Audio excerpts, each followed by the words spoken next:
some drink water first. And go. All right, Mike. Mike over here.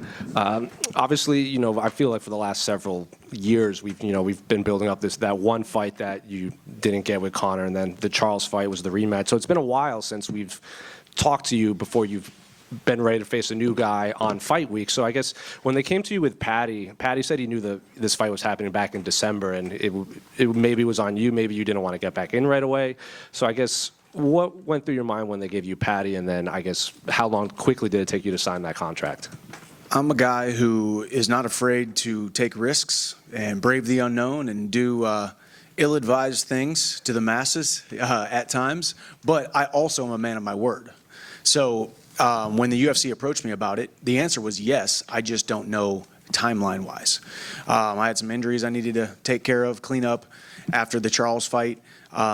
That was a tough battle for a couple months, but I wanted to make sure that I was going to be able to make the timeline for the UFC. You know, we talked about June, we talked about April, and then ultimately, you know, it came down to, hey, I'm ready to just jump back in there.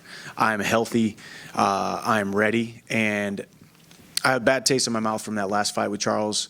I felt like I was about to have the best performance of my life, and, you know, had a little thing happened to me inside the octagon, which changed the entire thing. So now we're back, we're ready. We've had a phenomenal training camp, and it was ready to roll. And I'm glad I made that decision. I just had a daughter born a couple days ago, so I got some extra motivation. Got to go out there, get my hand raised, finish Paddy Pimblett in spectacular fashion, and go home and be the dad to 3 children.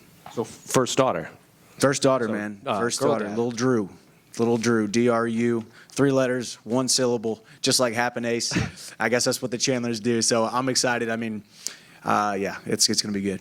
Congratulations. Thank you. It's been a while since we've seen you, fighting down in the rankings, and I know you want to fight up, but do you kind of view Paddy as maybe the biggest name in terms of attention it will bring outside of Conor and obviously fighting Islam for the belt? It seems like Paddy's the one everyone talks about in the division. Yeah, I mean, obviously this is a sport. It's the X's and the O's. It's about wins and losses. It's about rankings, but it's also about being in fights that people care about. This is a fight that people care about.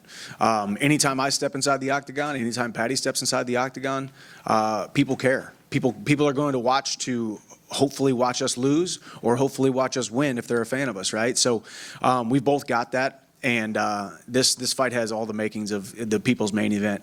And I've only had my back up against the wall twice in the UFC thus far. Obviously, the first time was coming into the UFC debut. I had everything to gain, but I had a lot to lose. And obviously, we saw how I finished Dan Hooker in 2.5 minutes. And then a couple fights later, back up against the wall against Tony Ferguson, who was ranked number 7 or number 8, and I was number 5. And it was a kind of a risky situation. And then we all saw the KO of the year, SportsCenter #1, top 10. So I thrive in these moments, and I believe Saturday night will be very similar to the last 2.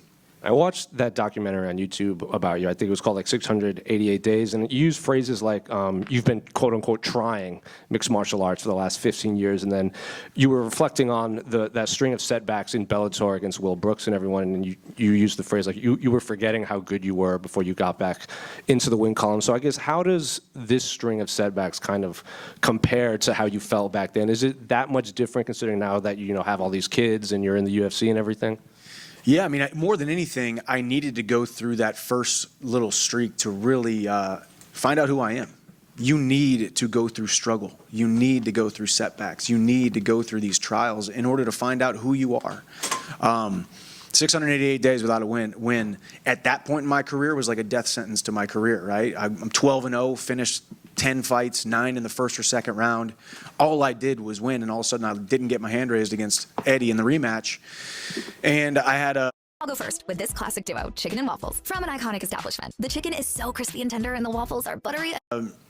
The next fight had an injury, but still kind of forced myself into it to try to get back in the win column, and lost to a guy I shouldn't have lost to, and then lost again. It was a tough time, but now I look back on it as the greatest blessing, well, second greatest blessing. I'll talk about something else later in my book that's coming out, and also I don't know if we talked about it in that documentary, but bad things have to happen in order for you to find out exactly who you are. And now I don't even know what kind of streak I'm on or how many fights I've lost or won or how many days it's been. It doesn't matter because it's about the journey. It's so much less about focusing and hyper-focusing, being maniacal about the wins and the losses and being perfect. I'm just trying to be successful. I'm not trying to be perfect. I'm trying to be successful.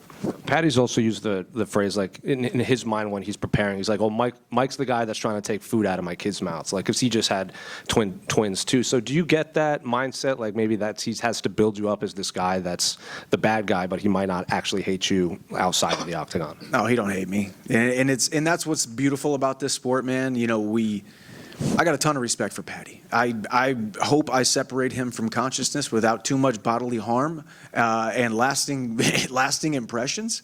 But with that being said, I hope he gets up and we hug it out and he goes back to his family. Like that's what we do, and he wants the same exact thing for me. We all have a ton of respect for each other because only we know the sacrifices that we have to make, and some of us make more than others, and some of us, you know, are a little bit lukewarm, and some of us are all in. I believe I'm all in, so I believe I deserve to win. But yeah, I am, you know, trying to take the food off of his table, and he's trying to take the food off of mine. So we're just going to go out there and we're going to compete, and luckily we get to do it under the brightest lights and the biggest stage in the world, which is the Ultimate Fighting Championships.